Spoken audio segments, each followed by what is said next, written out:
A esta hora recibimos ya en este escenario, en este espacio, a Marcelo Espinel, es subdirector de Ciudadanía y Desarrollo, a quien le agradecemos por atender esta invitación. Marcelo, gracias por estar en este estudio. Le hemos invitado para analizar la composición de la nueva Asamblea Nacional y prácticamente ya está definida las cosas y consecuentemente la primera inquietud que planteo de acuerdo a la experiencia que tienen ustedes en el análisis de estos temas legislativos es cómo mira, qué expectativas genera esta nueva asamblea con esta nueva composición. Por favor, Marcelo. Jorge, buenos días. Ramiro, buenos días. Un cordial y atento saludo a la audiencia. Pues sí, estamos frente a una Asamblea Nacional que tendrá un corto tiempo de acción, 1 año y medio para tratar de recuperar la imagen de la Asamblea Nacional, como bien decía Javier hace unos minutos, una tarea bastante complicada. Esperemos no encontrar legisladores que vengan a presentar nuevos proyectos de ley, porque claramente no tendrán el tiempo de tramitarlos, y esperemos más bien que estos legisladores den continuidad a aquello que quedó pendiente de la asamblea pasada. Hay 20 proyectos de ley que están listos para ser sometidos a votación, y que de esta forma se pueda dar respuesta a las necesidades de los ciudadanos.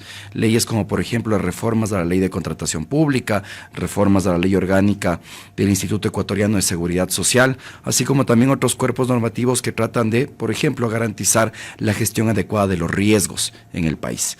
Entonces, estamos frente a una situación que sin duda es complicada, una gran cantidad de legisladores nuevos, 2/3 partes de los legisladores se estrenan en la Asamblea Nacional, así que esperemos que tengamos un accionar responsable y que no caigamos en demagogias por parte de los asambleístas. Ese accionar responsable pasa porque se pongan de acuerdo en función de temas que interese al país, no en función de agendas particulares, pero tenemos una bancada, la primera minoría en la Asamblea Nacional, que es muy numerosa y que tienen una agenda al parecer propia y definida y que se podría imponer en la Asamblea.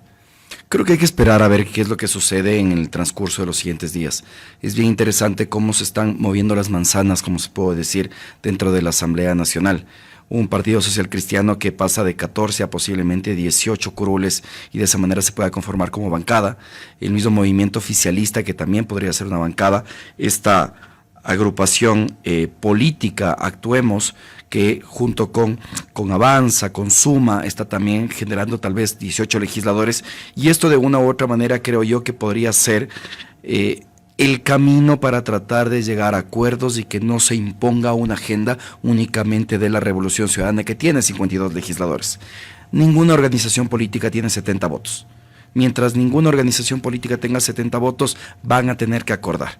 Pero yo creo que es importante que en este 1 año y medio que tenemos no pensemos únicamente en una agenda legislativa desde la visión de la Asamblea Nacional, sino una agenda legislativa, ojalá, construida en conjunto con el Ejecutivo, con la función de transparencia y control social, con la función electoral, así como también con la función judicial. Una visión de país creo que es lo que nos puede ayudar a que en este 1 año y medio se puedan despachar aquellas leyes que son de tratamiento urgente. Las únicas herramientas que tienen ahora los legisladores de distintas bancadas son los puestos en el cargo directorial, así como también en las distintas comisiones legislativas. Por allí hay que empezar. Yo creo que hay que buscar un acuerdo amplio, Jorge. Creo que este acuerdo amplio debe involucrar no solo quienes van a integrar los cargos directivos dentro de la Asamblea Nacional, sino también quienes van a integrar las comisiones. Hay comisiones que de una u otra manera tal vez sean de mayor interés para los asambleístas de acuerdo a su preparación, así como también la agenda legislativa. Creo que esta búsqueda de un acuerdo amplio es necesario de cara a generar gobernabilidad con el Ejecutivo y gobernabilidad dentro de la Asamblea Nacional. Pero en el caso de la presidencia, que definitivamente lleva la batuta de la Asamblea, radicará mayor responsabilidad por el corto tiempo, porque el vaivén que hubo en la Asamblea anterior con la presidencia fue quizá el origen del caos. Yo tengo la esperanza de que esta situación sea un poco distinta por la conformación ideológica de la Asamblea Nacional. Hasta ahora tenemos un presidente de la República que se identifica con la centro-derecha del espectro ideológico, mientras que también tuvimos una Asamblea Nacional en la cual más de 100 legisladores era de la izquierda y centro-izquierda. Entonces existía una contraposición ideológica. El hecho de que ahora no tengamos una presencia tan fuerte pachacútica de la izquierda democrática ha evidenciado que tenemos una Asamblea Nacional de centro-derecha en buena medida. frente a un gobierno que, a pesar de que nosotros creemos que Daniel Noboa tal vez pueda ser de centro derecha, él ha mencionado ideológicamente identificarse con la centro izquierda. Existen posiciones que incluso podrían calar bastante bien en la centro izquierda, como por ejemplo, cuando él ha mencionado que no va a avanzar en reformas que busquen la flexibilización laboral, sino reconocer precisamente los derechos de los trabajadores, el no privatizar la educación, el no privatizar la salud. Entonces, esta posición de centro izquierda del presidente de la República podría ser que pueda calar de mejor manera dentro de la Asamblea Nacional. Creo yo que sí estamos frente a una conformación distinta de este espectro ideológico, y habrá que ver que más bien en los ámbitos legislativos probablemente Daniel Noboa no tenga ningún tipo de problema, pero habrá que ver si es que estamos frente a una Asamblea Nacional que quiere fiscalizar de forma responsable y no a la carta, pero no buscando una agenda de las política. Posturas, ¿cómo miras el perfil ahora de los asambleístas que fueron elegidos? Yo creo que hay un aspecto que hay que tener en cuenta, y es lo que me comentaba hace un momento. Las 2/3 partes de la Asamblea Nacional se estrenan en la Asamblea Nacional. No existe una experiencia previa, y sin duda esta experiencia previa es necesaria. Es necesaria tanto para el desarrollo normativa, así como también para los procesos de fiscalización y negociación política. Esto que se me entienda bien, la negociación dentro de la Asamblea Nacional es normal, mientras se haga sobre la mesa, de forma transparente y buscando acordar sobre una agenda programática. Entonces, estos asambleístas que tal vez no tengan experiencias, estos asambleístas novatos, por decirlo así, pues podría ser algo que hay que tener en cuenta. Pero pueden ser arrastrados por aquellas cosas que han manejado quienes sí repiten. Sin duda que sí. Esperemos que no se repitan las malas prácticas dentro de la Asamblea Nacional, que no tengamos esta asamblea de los diezmos, que no tengamos esta asamblea del reparto de hospitales o carnés de discapacidad. Y para eso se requiere transparencia e integridad. Esperemos, como decía el anterior entrevistado, que esta asamblea pueda recuperar la credibilidad de la institución. Porque tengan la seguridad, Jorge y Ramiro, que si en este momento preguntamos a los ciudadanos qué opinan de la Asamblea Nacional, ni siquiera se han posesionado los asambleístas y los ciudadanos ya están diciendo la Asamblea no sirve para nada.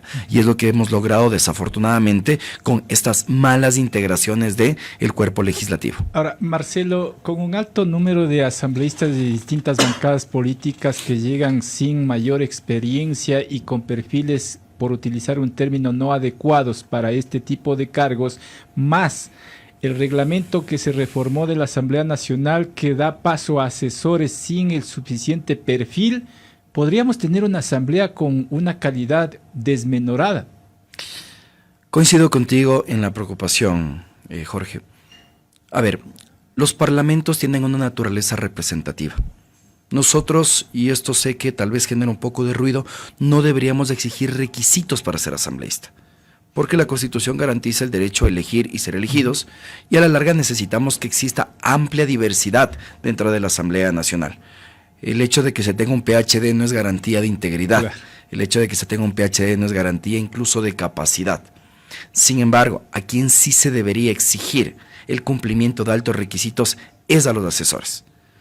Y la anterior Asamblea Nacional nos dejó ese regalito, el hecho de que no se exija experiencia profesional, entiendas, un título profesional, a quienes integren los equipos de los asambleístas. De esa manera se está debilitando la carrera legislativa y se está afectando precisamente a la calidad que podría tener, en este caso, la Asamblea Nacional. Yo creo que ya en este momento radica en la responsabilidad del legislador. El legislador es el que escoge su equipo.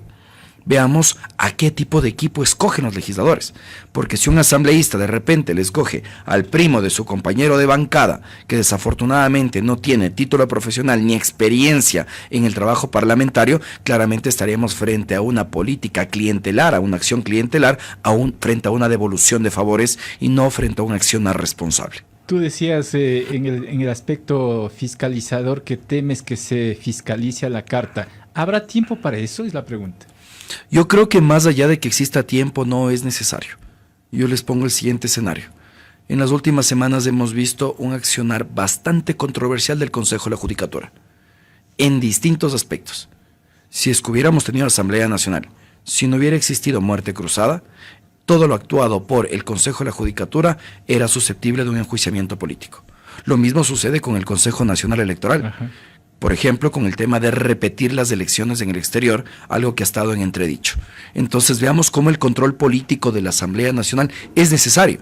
Entonces, si es que el día de mañana vemos un accionar irresponsable de alguna función del Estado, Creo que no es adecuado que bajo el pretexto de que no tienen mucho tiempo no se fiscalice, que no se cumpla con esa función de control político que tiene la Asamblea Nacional. Entonces, para ti, esta nueva Asamblea debe empezar fiscalizando Judicatura y Consejo Electoral. Creo que es importante que se enfoque también en esos aspectos. Yo creo que no se puede dejar de lado aquello que ha sucedido en estos últimos meses, que pone en evidencia un incumplimiento de funciones por parte de estas instituciones. A la larga, la fiscalización hecha de forma responsable tiene que responder a vigilar el buen uso de los recursos públicos, a vigilar también que se garanticen adecuadamente los derechos de los ciudadanos a través del cumplimiento de funciones y sobre todo esto último, que las instituciones públicas cumplan con aquello que la ley les obliga. Con eso me quedo, mi querido Marcelo, te agradezco mucho por tu tiempo. Ha sido un gusto, Jorge. Marcelo Espinel, subdirector de Ciudadanía y Desarrollo, 8 en punto de la mañana, nuestro editorial.